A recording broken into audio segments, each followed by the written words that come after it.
Alhamdulillah alladzi arsala rasulahu bil huda wa dinil haqq.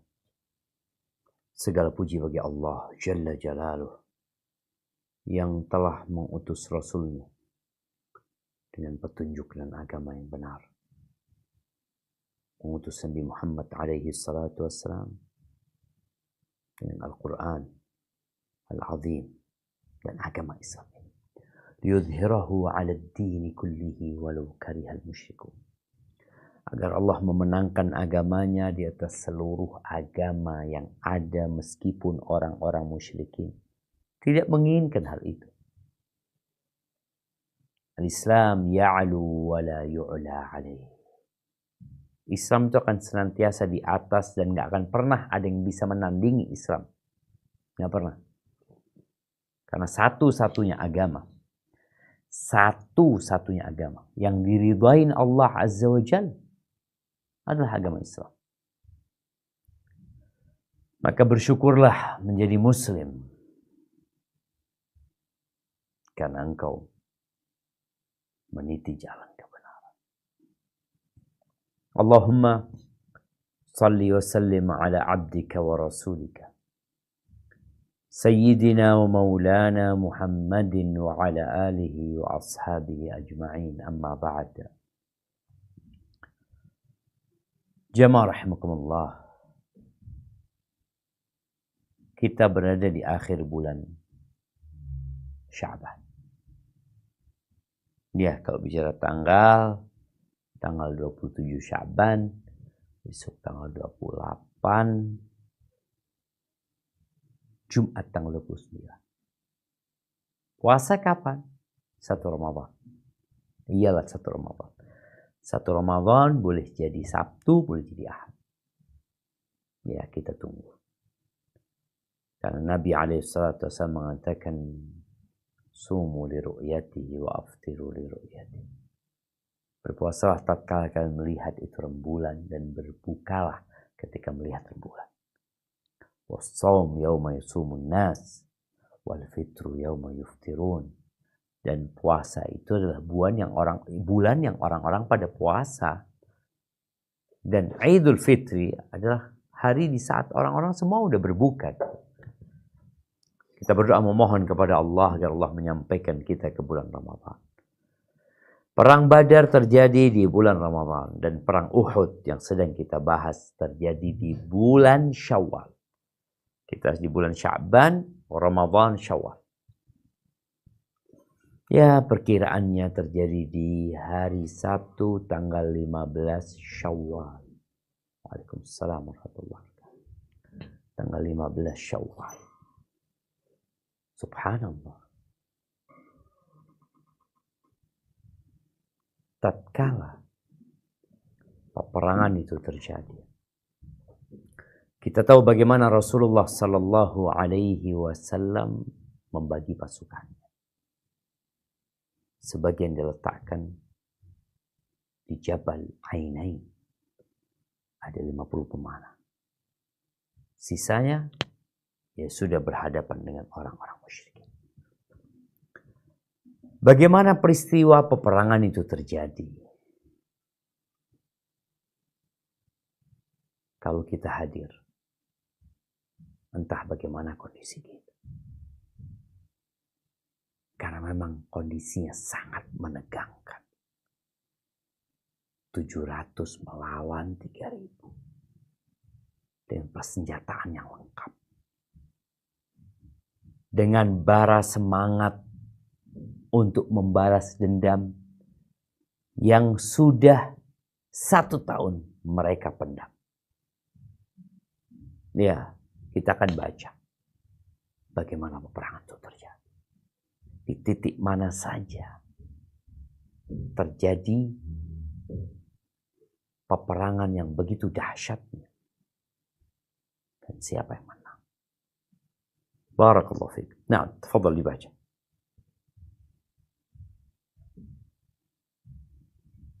Sirah Nabawiyah, sejarah hidup Nabi Muhammad sallallahu alaihi wasallam dari kitab Ar-Rahiqul Makhtum karya Syekh Safiyur Rahman Al-Mubarakfuri hafizahullah taala. Perang Uhud. Dahsyatnya pertempuran di sekitar bendera. Setelah itu, pertempuran pun meletus dan semakin mengganas di antara kedua belah pihak. Semua sudut menjadi kancah pertempuran yang hebat. Pertempuran yang paling berat terjadi di sekitar bendera orang-orang musyrik. Secara bergantian, orang-orang dari Bani Abduddar bertugas membawa bendera perang setelah pemimpin mereka, Talhah bin Abu Talhah, terbunuh di tangan Az-Zubair. Bendera itu kini dibawa saudaranya, Abu Syaibah Utsman bin Abu Talhah. Dia maju untuk berperang sambil melantunkan syair. Ada kewajiban di tangan pembawa bendera untuk menjadikan pohon menjulang ke atas ataukah tumbang di atas tanah. Setelah maju ke depan, dia langsung disongsong oleh Hamzah bin Abdul Muthalib yang menyabetnya dengan sekali tebasan di bagian pundak hingga tangannya putus. Bahkan, sabetan pedang Hamzah itu melesat ke bawah hingga ke pusar dan mengeluarkan jantungnya. Barakallahu fikum. Nah, ini bukan mengeluarkan jantungnya. Jantung itu bahasa Arabnya adalah al-qalbu. Sedangkan di sini fabanat ri'atuh. Ri'ah itu artinya paru-paru. Diperbaikin ya. Paru-paru. Baik. Ketika ada pembagian tugas di kota Mekah, ada yang bertugas ngurusin Ka'bah, megang kunci Ka'bah. Sampai hari ini, Bani Syaibah adalah orang-orang yang memang diamanahi untuk memegang kunci Ka'bah. Ada yang bertugas untuk memberikan makanan, minuman kepada jemaah haji. Ada yang bertugas membawa bendera perang. Jadi ada satu keluarga yang ditunjuk untuk membawa bendera perang. Siapa? Bani Abdiddar.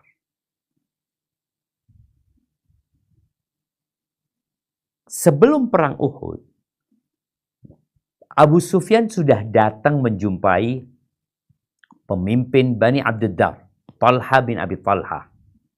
Dikatakan, ingat ketika perang Badar, gara-gara kalian lah kita kalah. Karena bendera itu ditinggal, terjatuh di atas tanah, kemudian semangat orang-orang jadi loyo. Makanya kalau kita lihat perang-perang itu dulu bawa bendera. Bawa panji-panji. Ketika bendera itu tegak, maka itu menjadi isyarat bahwa pasukan masih jaya. Tapi ketika tumbang, selesai. Maka Abu Sufyan berusaha untuk membakar semangat Bani Abdiddar dengan mengatakan, kalau kalian nggak mampu, serahkan kepada kami bendera itu. Marahlah. Dan subhanallah, kalau dilihat, Talha bin Abi Talha meninggal dunia. Saudaranya, Abu Syaibah Utsman bin Abi Talha mati juga. Bagaimana mereka dibunuh? Ya, para sahabat memang berusaha untuk menyerang bendera itu. Jadi titik terberat dalam peperangan itu di bendera. Makanya penjagaan bendera itu harus dengan apa ya? Dengan pengaturan strategi yang kuat. Kalau enggak, sudah. Meninggallah yang pertama Talha bin Abi Talha. Saudaranya juga dibunuh. Siapa yang bunuh? Hamzah. Bagaimana ditebas sama Hamzah di pundaknya. Set. Sampai ke pusarnya. Yang akhirnya paru-paru itu keluar. Terpisah paru-paru itu. Bukan keluar ya. Tapi terpisah dari tubuh. Karena dahsyatnya sabetan pedang Hamzah bin Abdul Muthalib. Baik. 2 sudah mati. Siapa lagi yang bawa bendera ini? Kita lanjutkan.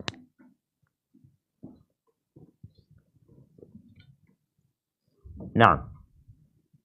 Setelah itu, bendera pasukan Quraisy diambil alih oleh Abu Sa'id bin Abu Talhah. Namun, Sa'id bin Abu Waqqas memanah Abu Sa'id tepat mengenai tenggorokannya hingga membuat lidahnya terjulur keluar dan tidak lama kemudian dia tersungkur ke tanah menjadi bangkai. Lanjutkan. Ada pendapat yang mengatakan bahwa dia dibunuh oleh Ali bin Abu Thalib. Pada saat itu, Abu Sa'ad keluar dari kancah peperangan untuk buang air besar. Ali bin Abu Thalib memergokinya dan menyabetkan pedang ke arahnya. 2 kali sabetan pedangnya luput, lalu disusul dengan sabetan yang ketiga hingga dapat membunuhnya. Barakallahu fikum. Ini jamaah ya. Itu kadang-kala kalau baca terjemahan capek. Apa urusannya keluar? Di sini disebutkan ada pendapat yang mengatakan bahwa dia dibunuh oleh Ali bin Abi Thalib. Coba ditampilkan itu anunya. Nah, ada pendapat yang mengatakan bahwa dia dibunuh oleh Ali bin Abi Thalib. Pada saat itu Abu Sa'ad keluar dari kancah peperangan untuk buang air besar. Ada apa dia buang air besar? La haula wala quwata illa. Bukan keluar buang air besar, tapi dia menantang keluar dari pasukan itu untuk perang tanding 1 lawan 1. Tapi terjemahannya buang air besar. Jadi nggak seru kalau.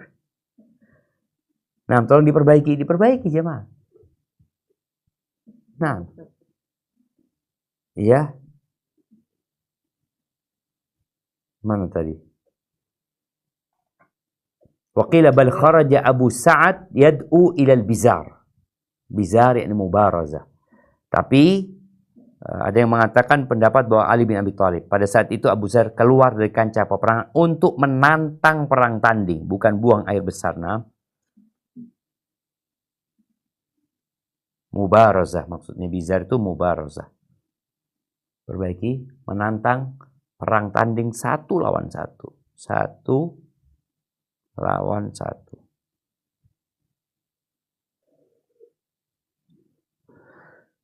Nah, ini orang yang ketiga. Abu Sa'ad bin Abu Talha. Abu Sa'ad bin Abu Talha. Baik, dilanjutkan. Kemudian, bendera diambil alih oleh Musafi' bin Talhah bin Abu Talhah. Namun, dia dapat dipanah oleh Asim bin Sabit bin Abu Al-Aqlah hingga mati. Kemudian, bendera beralih ke tangan saudaranya Al-Julas bin Talhah bin Abu Talhah. Namun, dia dapat dibunuh Ali bin Abu Thalib. Ada pendapat yang mengatakan bahwa dia dibunuh Hamzah bin Abdul Muttalib. Baik, barakallahu fikum ya. Kita lihat nih. Yang pertama mati siapa? Pemimpinnya Talha bin Abi Talha. Kemudian Utsman bin Abi Talha. Abu Syaibah ya. Utsman bin Abu Talha. Kemudian yang ketiga adalah Sa'ad, Abu Sa'ad bin Abi Talha. Yang keempat adalah Musafi' bin Talha. Kemudian yang kelima Julas bin Talha bin Abi Talha. Allahu Akbar. 5 sudah mati. Dari yang megang bendera. Artinya ketika bendera itu jatuh, kemudian ada yang mengangkat, langsung mata para sahabat menuju ke dia. Ada yang ditebas oleh pedang, ada yang dipanah. Pokoknya bendera ini tempat yang paling sial buat orang-orang musyrikin.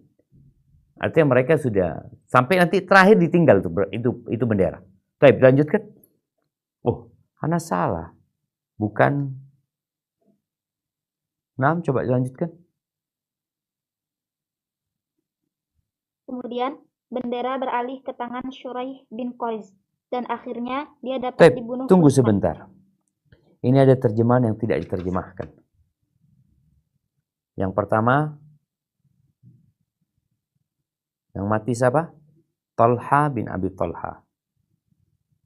Kemudian saudaranya Abu Syaibah Utsman bin Abi Talha. Kemudian yang ketiga Abu Sa'ad bin Abi Talha. Kemudian yang keempat siapa? Musafi bin Talha bin Abi Talha. Tapi yang kelima Julas bin Talha. Karena di terjemahannya ada nggak terjemahkan bahasa Arabnya? Haula sittatu nafarin min baiti wahid. Mereka 6 orang dari satu rumah. Ini kan nggak terjemahkan bahasa Indonesia. Kok 6 ya? Ada yang kelewat? Coba anak akan lihat.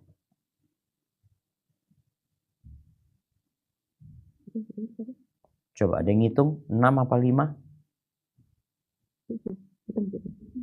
Yang ini yang baru mau dibaca surah ini. Apa yang baru mau dibaca itu, Ustaz? Enggak, Kemudian, setelah itu beda keluarga sudah. oh, Yang selanjutnya ini siapa? Arta'ah bin Syurahbil, itu beda keluarga. Taib ala kulli hal, Syekh menyebutkan haula isittah 6, tapi ternyata 5. Mungkin salah cetak ya, bukan, tapi 5. Taib, dilanjutkan. Kemudian bendera beralih ke tangan Syuraih bin Qariz, dan akhirnya dia dapat dibunuh Kuzman, seorang munafik yang ikut bergabung dalam pasukan kaum muslimin. Siapa namanya? Syuraih bin Qarid. Kok Syuraih bin Qarid?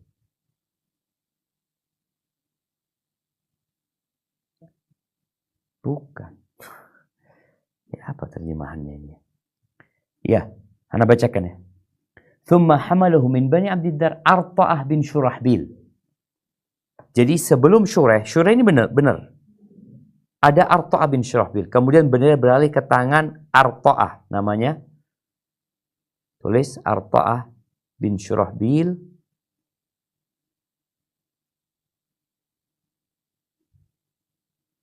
Naam, Arta'ah bin Syurahbil. Faqatalahu Ali. Kemudian dia dibunuh oleh Ali.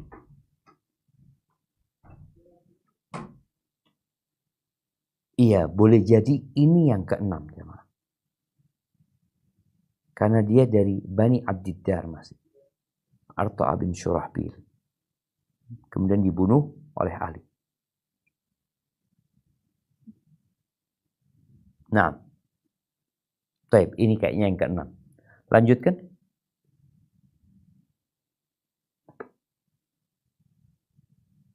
Bukan karena hendak membela Islam, tetapi karena sifat kejantanannya. Taib. Setelah itu ya tadi ya. Kemudian bendera beralih ke tangan Arta'ah bin Syurahbil. Kemudian dia dibunuh oleh Ali bin Abi Thalib. Dan ada yang mengatakan Hamzah. Kemudian dibawa oleh Syuraih bin Qarid. Nah, Syuraih bin Qarid. Silahkan, lanjutkan. Kemudian bendera beralih ke tangan Syuraih bin Qariz, dan akhirnya dia dapat dibunuh Kuzman, seorang munafik yang ikut bergabung dalam pasukan kaum muslimin. Bukan karena hendak membela Islam, tetapi karena sifat kejantanannya. Iya, kejantanannya ini diganti jamaah. Kejantanan. Bahasa Arabnya itu hamiyatul jahiliyah. Fanatisme, emosi fanatisme yang kuat. Itu hamiyah. Emosi fanatisme golongan yang kuat.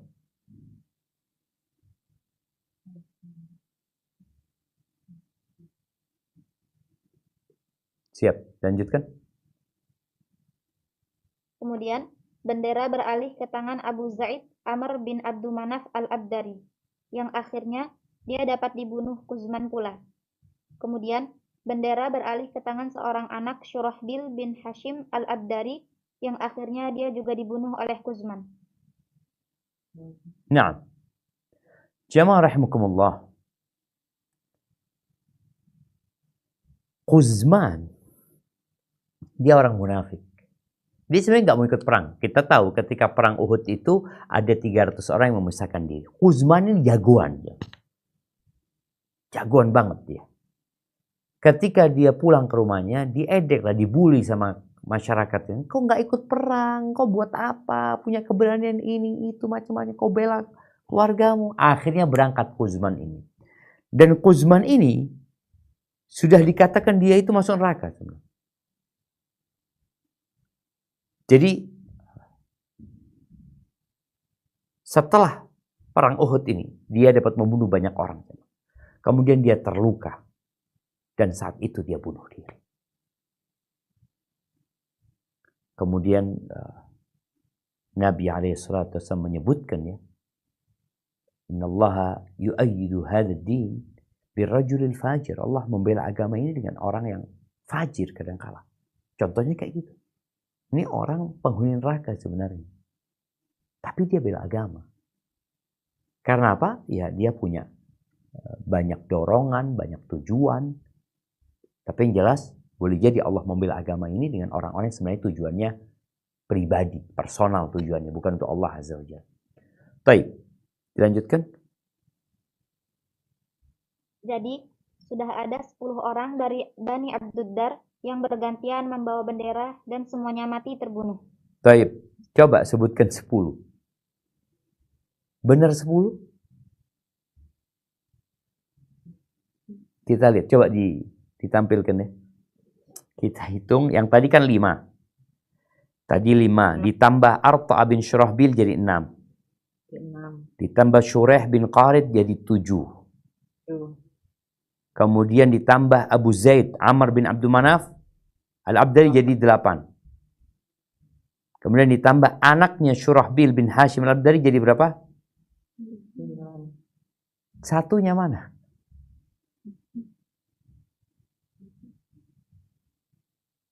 Ana nggak dapat masih ya. Nanti dilihat lagi lah. Tapi beliau menyebutkan 10. Nah, coba dilanjutkan dibaca yang 10 ini, 1-nya nanti yang dapat menemukan kasih hadiah nanti. Tafadhal.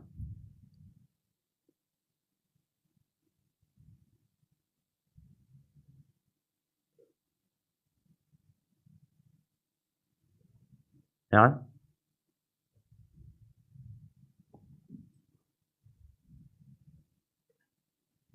Tafadhal, dilanjutkan. Setelah itu, tak ada lagi yang membawa bendera. Tiba-tiba, muncul seorang budak milik mereka yang berasal dari Habasyah, maju untuk membawa bendera. Namanya Su'ad. Dia maju untuk membawa bendera sambil menunjukkan keberanian dan kehebatannya. Lebih hebat dari sekedar gambaran seorang budak, dan bahkan lebih hebat dari para pembawa bendera sebelumnya. Dia terus berperang hingga tangannya tertebas dan putus. Maka ia menjepit bendera perang itu dengan dada dan lehernya agar tidak terjatuh hingga akhirnya pun tewas. Sebelum tewas, ia mengatakan, "Ya Allah, apakah aku telah memiliki alasan?" Dengan terbunuhnya Su'ab ini, bendera pasukan Quraisy jatuh ke tanah dan tak seorang pun yang mau mengambilnya. Sehingga bendera itu dibiarkan berserak di tanah. Barakallahu fiikum. Barakallahu fiikum. Baik, namanya di sini disebutkan Su'ab. Di bahasa Arabnya Sod waw ba. Yang artinya, yang penyebutannya biasanya sawab.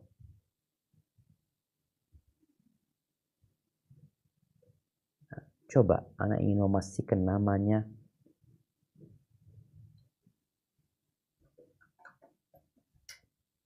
Iya jemaah. Namanya sawab. Sod waw alif ba. Tapi kok jadi Su'ab terjemahannya? Oke, kita kasih dalam kurung aja sawab ya, sod waw ba. Ini orang yang ke-10 sebenarnya, tapi dia bukan dari Bani Abdiddar. Kalau kita hitung dari Bani Abdiddar, mereka yang bertanggung jawab memegang bendera itu 9. Tambah 1, tapi ini bukan dari Bani Abdiddar, budaknya. Bagaimana sang budak ya melihat majikan-majikannya tewas satu persatu, maka kemudian dia ambil itu bendera. Dia berjuang lebih berani daripada majikan-majikannya, tapi dia juga tewas.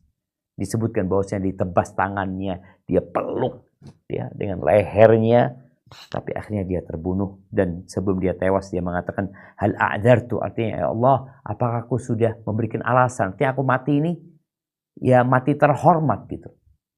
Kemudian bendera itu terjatuh. Dan tidak ada yang berani ngambil. Menang umat Islam. Iya, menang. Tapi di awal. Baik, kita lanjutkan pertempuran di beberapa titik lainnya.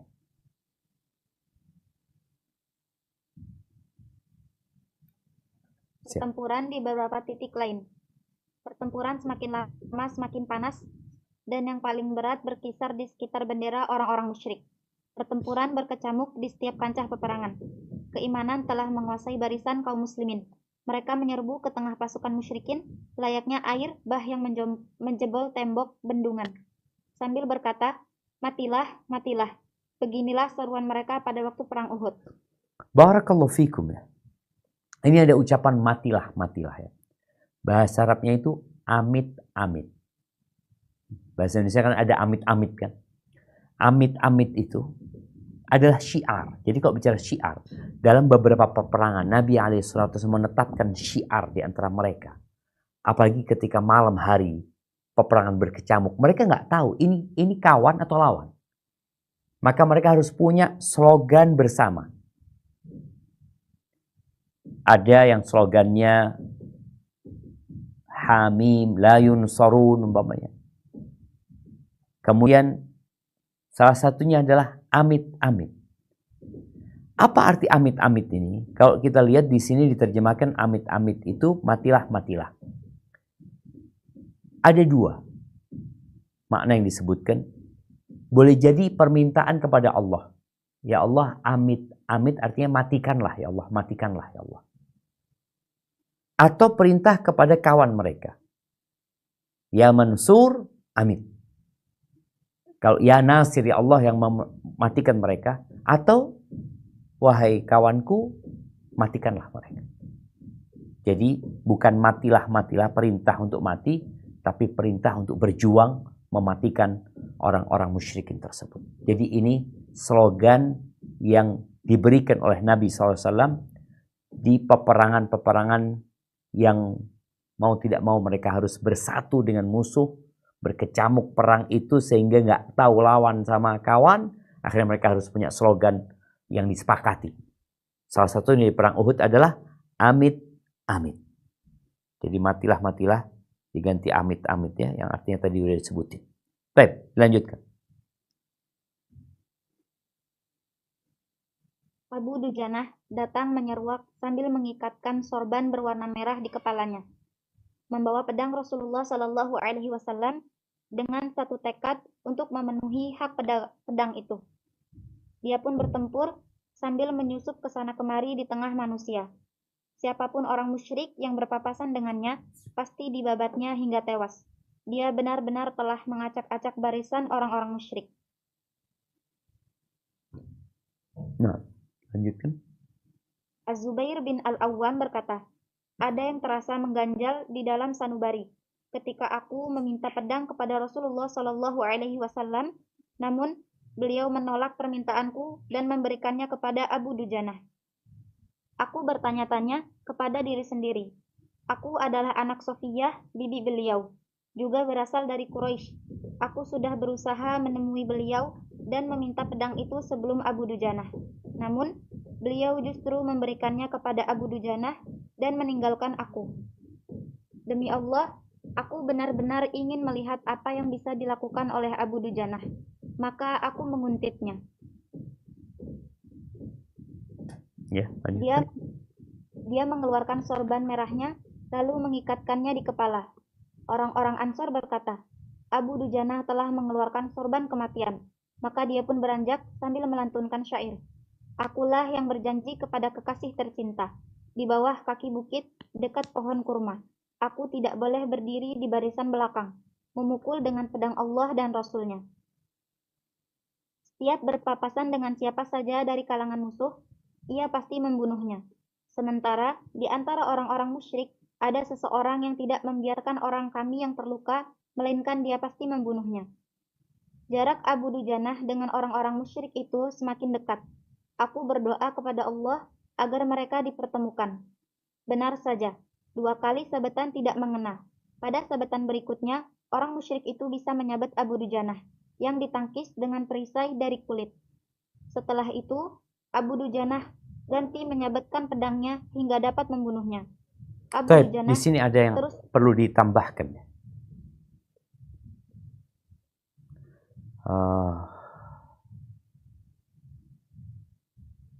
Ditangkis dengan perisai dari kulit. Fa'addathu. Akhirnya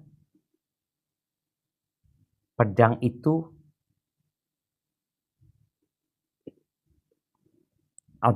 menggigit ya. Apa bahasanya jamaah? Jadi ketika orang nyabet pedang terus kita tangkis dengan perisai, pedangnya itu menancap ya. Menancap di perisainya. Jadi itu bukan ditambahin pedangnya hingga ditangkis dengan perisai dari kulit. Kalau di sini nggak disebutkan dari kulit. Yang jelas disebutkan bahwasanya bidirqati, mungkin itu berseri fa'addat bisayfi. Kemudian perisai itu menancap, pedang itu menancap di perisainya Abu Dujanah. Lalu Abu Dujanah ganti menyabetkan pedangnya hingga dapat membunuhnya. Baik, lanjutkan. Abu Dujanah terus menyusup ke tengah barisan, sehingga dia dapat lolos ke titik yang ditempati oleh komandan para wanita Quraisy. Abu Dujanah sendiri tidak tahu bahwa yang dihadapinya adalah seorang wanita. Abu Dujanah menuturkan, "Kulihat seseorang yang sedang mencakar-cakar sedemikian rupa. Maka aku menghampiri orang itu. Ketika pedangku..." Afwan, ini orang yang mencakar-cakar. Ya, yakhmis itu artinya mencakar-cakar. Tapi boleh jadi maknanya di sini orang yang memotivasi, membakar semangatnya orang-orang musyrikin untuk berperang. Karena mereka adalah tim horenya orang-orang musyrikin ya. Yang sedang mencakar-cakar sedemikian rupa, yakhmisun nas khamsan syadidan. Nah, coba dilanjutkan, baca dulu. Ketika pedangku siap kutebaskan kepadanya, orang itu pun berteriak keras. Ternyata dia adalah seorang wanita. Aku menganggap pedang Rasulullah Shallallahu Alaihi Wasallam terlalu mulia untuk membunuh seorang wanita. Ternyata wanita itu adalah Hindun binti Utbah. Barakallahu fikum. Nah, jamaah rahimakumullah. Tadi cerita di awal peperangan Nabi alaihissalatu wassalam mengeluarkan pedangnya. Beliau mengeluarkan pedangnya. Lalu mengatakan siapa yang mau mengambil pedangku dan memberikan haknya. Abu Dujanah angkat tangan. Zubair juga minta agar diberikan kepadanya. Zubair bin Awam. Ternyata Zubair nggak dikasihkan ke Abu Dujanah. Zubair ada sesuatu yang nggak enak. Kenapa kok dikasihkan kepada Abu Dujanah? Kok bukan aku gitu? Setelah diikutin, kita dapat melihat. Ternyata Abu Dujanah memang benar-benar memberikan hak pedang. Tidak pernah berjumpa dengan orang musyrikin kecuali ditebas oleh pedang. Namun terakhir, ketika lihat ada orang yang terus memotivasi. Jadi yang tadi yakhmisun nas khamsan syadidan, itu boleh jadi bermakna membakar semangat orang yang mencakar-cakar mereka. Ayo. Dia lihat orang ini. Maka ketika didatengin, ternyata perempuan. Maka Abu Dujanah mengangkat pedang Nabi SAW. Dan subhanallah, takdir Allah ya. Abu Dujanah tidak menebas Hind. Karena Hind nanti masuk Islam. Allahu Akbar. Taib, itu cerita Abu Dujanah. Taib, cerita Hamzah. Bagaimana dengan Hamzah? Nah. Az-Zubair bin Al-Awwam melanjutkan. Kulihat Abu Dujanah telah mengayunkan pedang persis di bagian tengah kepala Hindun binti Utbah. Namun, kemudian dia membelokkan arah sabetan pedangnya. Aku bergumam, Allah dan Rasulnya lebih mengetahui. Iya, ini nanti oleh Sementara itu, Zubair bin Awam. Zubair setelah perang itu tanya sama Abu Dujanah, aku melihat semua yang kau lakukan. Dan Masya Allah, hanya ada satu yang aku bingung. Kenapa engkau nggak jadi nebas orang itu? Disitulah dia cerita. Ketika aku hendak menebas, tahu ternyata dia tuwalwil. Kayak perempuan, seperti itu. Maka aku tahu dia perempuan. Maka aku menghormati pedang Nabi SAW dari membunuh wanita. Ini ceritanya, kenapa dia tidak membunuh Hind. Baik, tafadhal. Sementara itu, Hamzah bin Abdul Muthalib bertempur bagaikan singa yang sedang mengamuk. Dia menyusup ke tengah barisan pasukan musyrikin tanpa mengenal rasa takut dan tidak ada tandingannya. Orang-orang yang gagah berani dari pihak musuh pun dibuatnya seperti daun-daun kering yang berterbangan dihembus angin. Lebih khusus lagi, andilnya yang nyata dalam menghabisi para pembawa bendera musuh. Dia terus menerjang dan mengejar tokoh-tokoh musuh, hingga akhirnya dia terbunuh di barisan paling depan. Bukan terbunuh seperti dalam adu tanding semata, tetapi dia terbunuh layaknya orang baik-baik yang terbunuh di tengah kegelapan malam. Barakallahu fikum. Nah,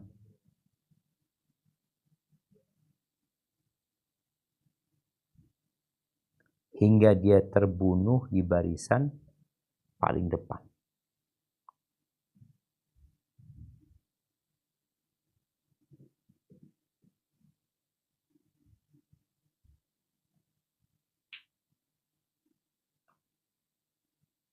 Nah, ini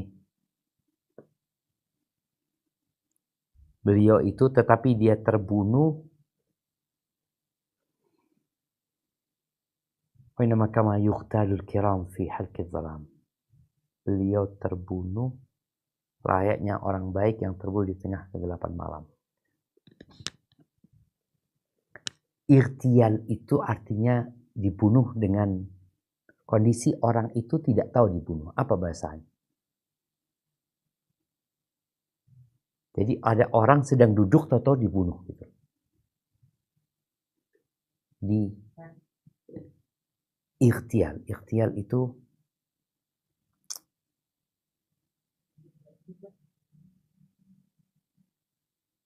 biasanya orang kalau kirim pembunuh bayaran ya, bukan disergap. Dibunuh dalam kondisi nggak sadar gitu. Hah? Enggak. Ikhtial.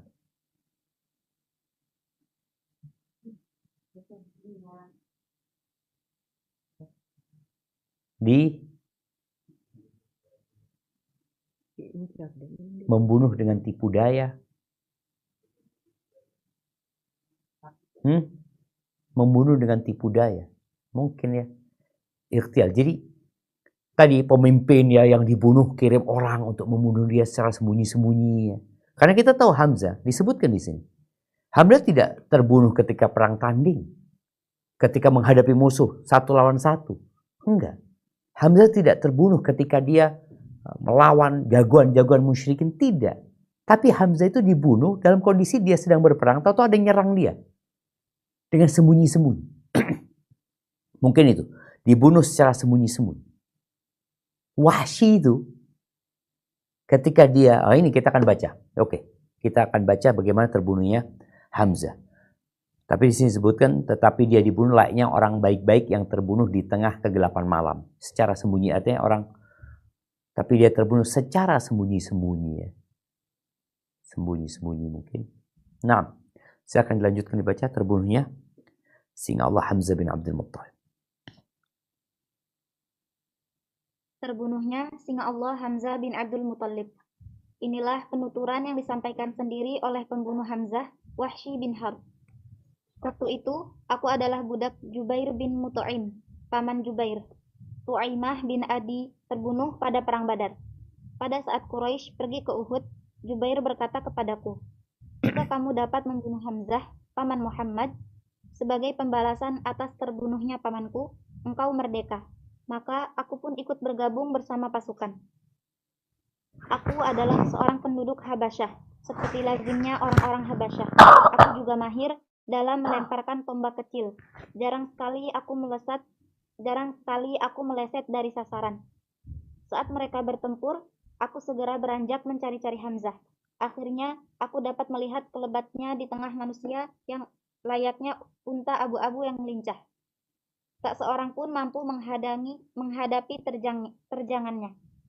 Demi Allah, aku pun bersiap-siap menjadikannya seperti yang kuinginkan. Maka aku pun berlindung di balik pohon atau batu untuk mendekatinya. Tiba-tiba, Tiba bin Abdul Uzza muncul dan mendahuluiku ke arah Hamzah. Ketika Hamzah melihatnya, ia berkata kepadanya, "Kemarilah, wahai anak pemotong kelentip." Ibunya memang seorang tukang khitan wanita. Sejurus kemudian, Hamzah menyabetkan pedangnya tepat mengenai kepalanya hingga bersimbah darah. Wahsy melanjutkan, "Aku mengayun-ayunkan tombakku. Saat aku merasa sudah tombak kulemparkan tepat mengenai perutnya bagian bawah hingga tembus ke selangkangannya. Ia berjalan ke arahku dengan badan limbung, lalu jatuh ke tanah. Aku menunggunya beberapa saat, hingga akhirnya ia pun meninggal. Setelah itu, aku menghampiri jasadnya dan kucabut tombakku. Kemudian, aku kembali ke tenda dan duduk di sana. Aku tidak mempunyai kepentingan yang lain. Aku membunuh Hamzah agar aku bisa merdeka. Setelah tiba di Mekah, aku pun dimerdekakan. Allahu Akbar jemaah. Iya, ini yang disebut pembunuh bayaran. Artinya dia membunuh, gak ada tujuan apa-apa. Dia gak punya masalah sama yang dibunuh. Dia tidak ada emosi sama yang dibunuh. Dia cuma ingin dibebaskan. Dan Wahsy menyatakan bahwa Hamzah ini gak bisa dideketin gitu. Orang yang dekat sama Hamzah mati. Dari jagoannya Hamzah bin Abdul Muttalib radhiyallahu ta'ala anhu. Tapi sama Wahsy tadi, ketika Hamzah sedang gak melihat dari arah yang cukup jauh tentunya, dia melemparkan tombaknya mengenai di bawah pusarnya itu sehingga tembus ya. Yang akhirnya darah berkucuran. Hamzah melihat yang membunuh dideketin sama Hamzah, tapi darah sudah banyak yang mengalir dan Hamzah meninggal dunia. Wah, siapa yang dilakukan? Ngambil itu tombak, balik lagi dia ke tenda-tenda orang musyrikin. Udah nunggu sana dia. Wahsy masuk Islam. Cerita Wahsy ini diceritakan kepada Nabi alaihi salatu wassalam. Selesai penaklukkan kota Mekah insyaallah. Terus Nabi tanya sama Wahsy alaihi salatu wassalam, "Wahsy, gimana kau bunuh Hamzah? Ceritalah dari awal sampai akhir." Setelah cerita, Nabi SAW mengatakan, "Wahsy, kalau engkau bisa, jangan pernah engkau menampakkan wajahmu kepada aku." Bukan Nabi nggak menerima keislaman Wahsy, bukan Nabi menyimpan dendam sama Wahsy, lah, sama sekali nggak ada itu.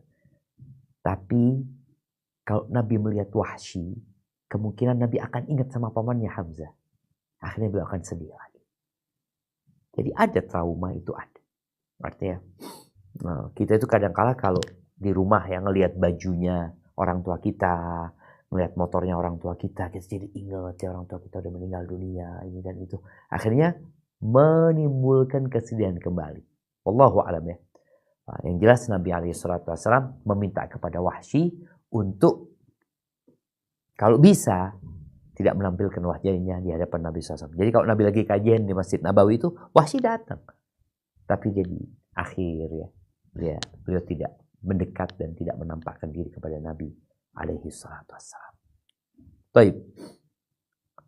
Hamzah meninggal dunia. Terus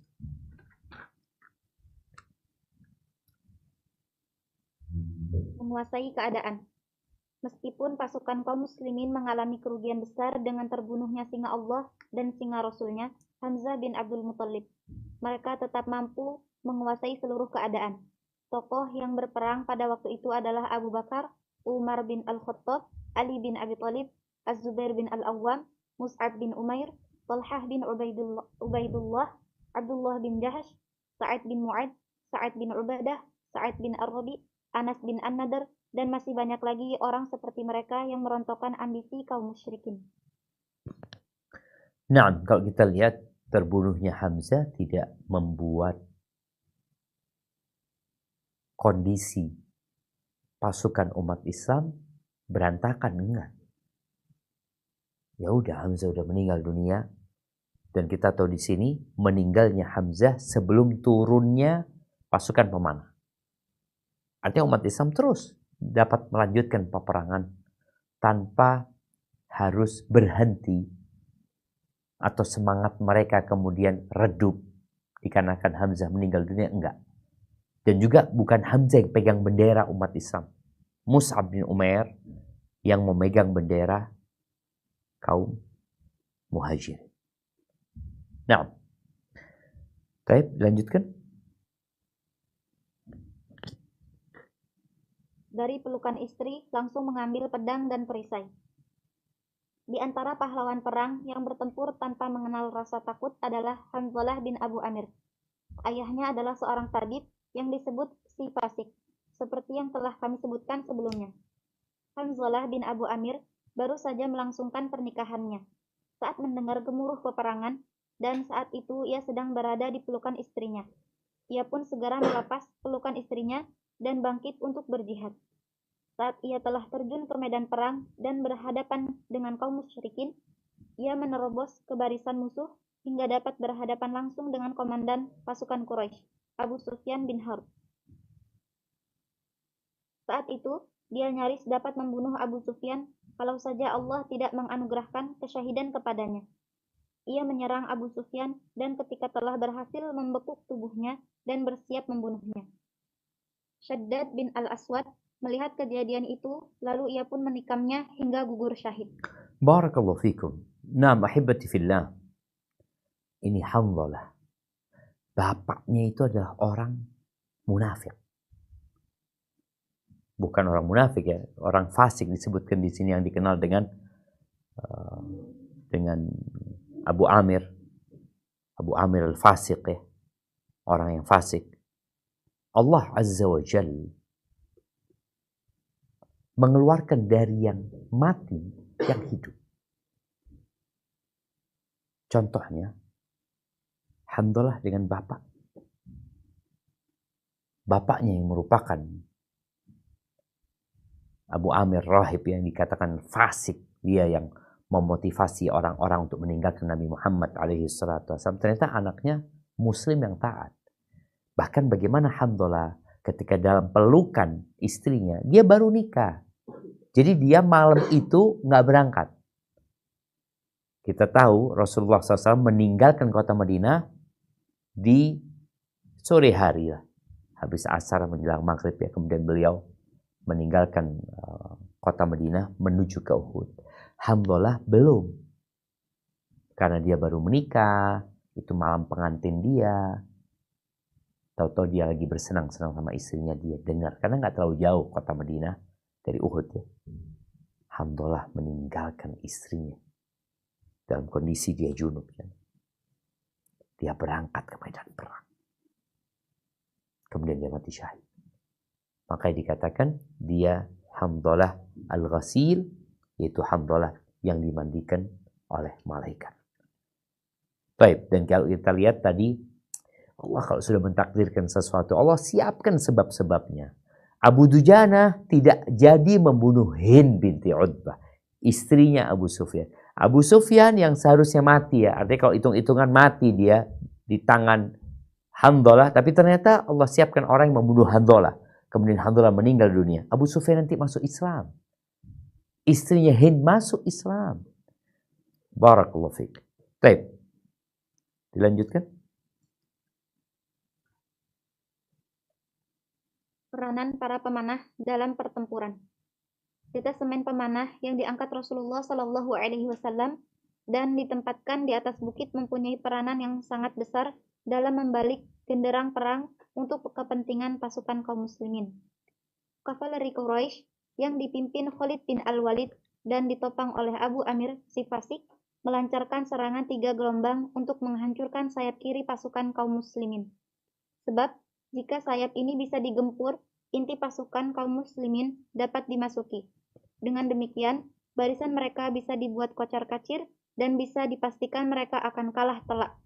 Namun, Setiap kali ada gelombang serangan, para pemanah yang berada di atas bukit menghujani musuh dengan anak panah, hingga dapat menggagalkan 3 kali serangan musuh tersebut.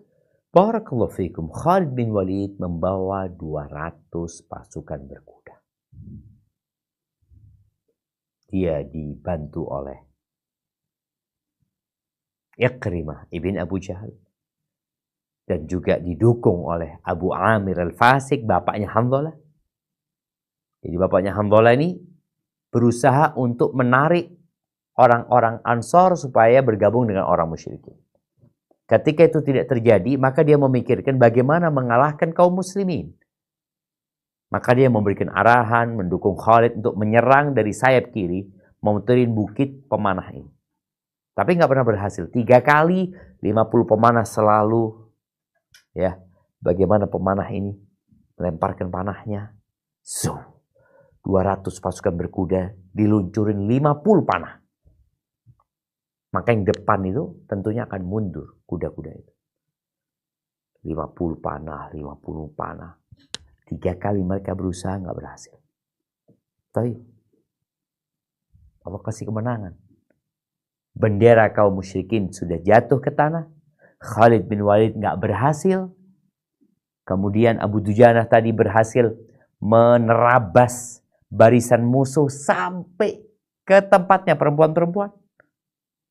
Udah habis kaum musyrikin. Baik, dilanjutkan.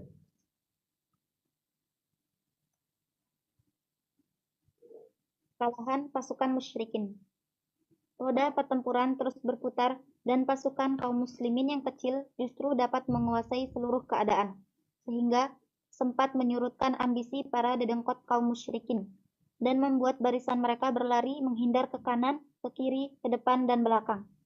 3.000 prajurit musyrikin seolah-olah harus berhadapan dengan 30.000 prajurit muslim. Keberanian dan keyakinan pasukan kaum muslimin terlihat jelas. Barakallahu fikum. 3.000 nih jemaah.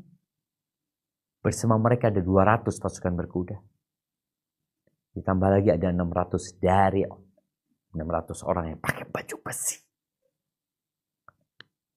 Mereka kocar-kacir menghadapi 700 orang. Seakan-akan yang dihadapi 30.000 orang. In tansurullah yansurkum wa yuthabbit aqdamakum. Kalau kalian menolong Allah, Allah akan menolong kalian. Dan Allah akan bikin kalian berani, tegar, kokoh telapak kaki kalian. Karena ada orang yang gemeter kakinya ketika menghadapi musuh. Baik. Lanjutkan. Setelah Quraisy menguras tenaganya habis-habisan untuk menghadang serbuan pasukan kaum muslimin, semangat mereka pun turun drastis. Bahkan, tak seorang pun di antara mereka yang berani mendekati bendera. Setelah terbunuhnya pembawa bendera mereka yang terakhir, yaitu Soad, tak seorang pun berani mengambil bendera itu agar pertempuran berlangsung seru di sekitarnya. Mereka sudah ancang-ancang untuk mundur dan melarikan diri. Seakan mereka lupa apa yang pernah bergejolak di dalam hati mereka sebelum itu, yaitu dendam kesumat dan keinginan untuk mengembalikan kejayaan, kehormatan, dan wibawa. Nah, kita lihat ya, bagaimana kaum musyrikin melihat bendera itu terjatuh. Pasukan mereka kocar-kacir. Akhirnya semangat mereka redup, bahkan mati. Keinginan untuk balas dendam udah nggak ada lagi sudah. Mereka benar-benar ketakutan. Kalau kita berperang menghitung jumlah, maka kita nggak akan perang. 300 lawan 1000. Kalau hitungan matematika, ya udah. Nggak mungkin, sudah itu 1000, kita cuma 300. Ini 700 lawan 3000. Tapi ketika seorang yang mengatakan la ilaha illallah, berjihad di jalan Allah, iya, dia berjihad dengan strategi, tapi tetap hatinya bergantung kepada Allah.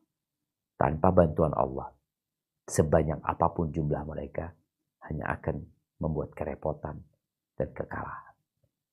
Baik, lanjutkan.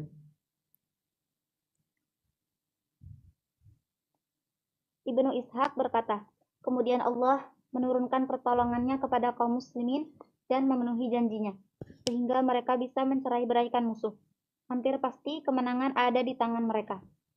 Abdullah bin Az-Zubair meriwayatkan dari ayahnya yang menuturkan, demi Allah, aku bahkan bisa melihat betis Hindun binti Utbah yang tersingkap karena harus melarikan diri bersama rekan-rekannya. Dalam hadis Al-Bara' bin Azib, di dalam As-Sahih disebutkan, saat kami menyerang, mereka melarikan diri, hingga dapat kulihat bagaimana para wanita Quraisy berjalan terseok-seok di bukit sambil menyingsingkan pakaian, hingga betis dan gelang kaki mereka terlihat. Kaum muslimin mengejar orang-orang musyrik agar mereka meletakkan senjata dan dapat merampas harta. Allahu Akbar. Selesai sudah. Pasukan udah kabur. Jadi kondisi di medan perang itu benar-benar menunjukkan umat Islam menang. Nggak ada lagi peperangan sudah. Yang ada kabur. Maka umat Islam ya mengumpulkan harta rampasan perang. Pedang yang ditinggal, tombak yang ditinggal, baju besi yang dipakai, bekal yang mereka bawa. Banyaklah harta rampasan perang itu. Karena udah selesai perang. Udah kabur. Terus kok bisa akhirnya umat Islam kalah? Orang yang gak patuh, yang gak nurut, menderita hidup. Baik, kita lanjutkan.